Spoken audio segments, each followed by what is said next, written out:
Est-ce que c'est pas sympa de démarrer avec un extrait du Lac des Cygnes, 19e siècle, finalement si proche de la fin du 18e siècle, 1794, date de la création de la facture de piano Ibart. Bonjour à tous, et je vous ai promis la fois dernière de vous donner quelques éléments de cette histoire de la facture Ibart. Ibart, Johannes Adolf Ibart, 1794, qui crée une des plus grandes factures au monde jusqu'en 2007. 200 ans de savoir-faire, de pratique du piano, 200 ans d'une histoire du piano qui est la continuité de ce piano phénomène, instrument nouveau du XVIIIe siècle. Johannes Adolf Ibart a bien sûr voyagé en Allemagne pour commencer à comprendre ce qui se passe dans son pays, évidemment, commencer à comprendre ce que font les organiers à droite et à gauche, lui-même devenant organier en revenant chez lui.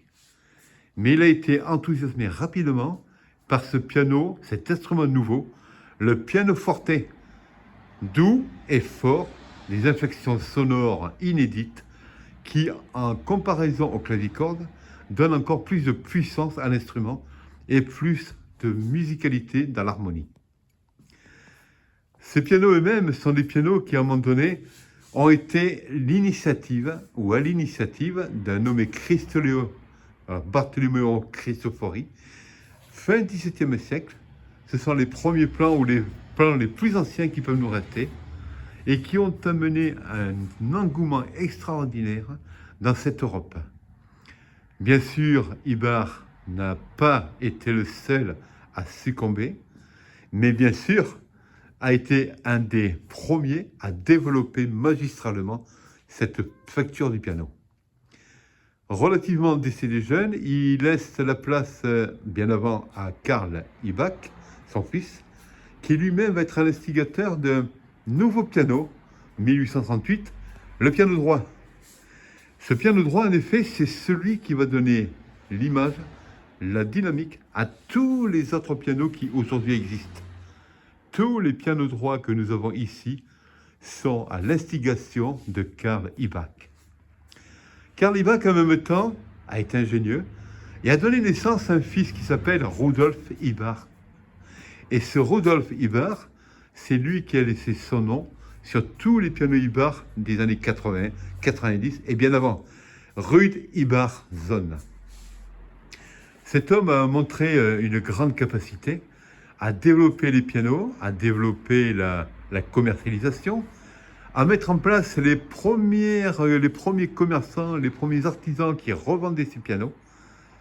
Un des rares dans le piano de prestige qui a été en ce sens développé dans les meilleures conditions possibles.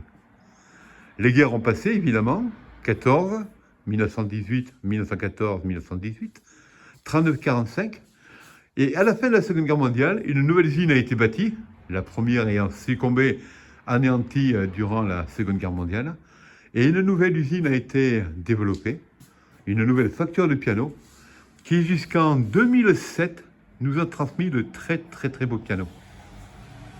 Westphalie-Rhénanie, c'est là qu'est née la marque à Schwenn, et cette partie de l'Allemagne de l'Ouest, comme on disait à une époque, regorgeait en effet de beaux bois, des bois comme le hêtre, des bois comme le chêne, des résineux de grande qualité qui ont permis à cette marque de très très bien se développer. Et dans la qualité, bien sûr. 2007, c'est l'arrêt de la facture de piano. Concurrence énorme au niveau des prix de beaucoup de marques concurrentielles qui certes ne sont pas forcément de plus grande qualité, mais qui par le prix séduisent beaucoup de clientèle. Et puis en même temps, ce que j'ai compris, c'est que la vaisselerie Rhénanie, au niveau des bois, commençait un peu à être limitée. 6 générations au service du piano, 6 générations au service d'une facture de piano. La marque Ibar présente au magasin. Ce piano Ibar vous donnera beaucoup de plaisir à venir l'écouter. Passez une très belle journée et au plaisir à bientôt.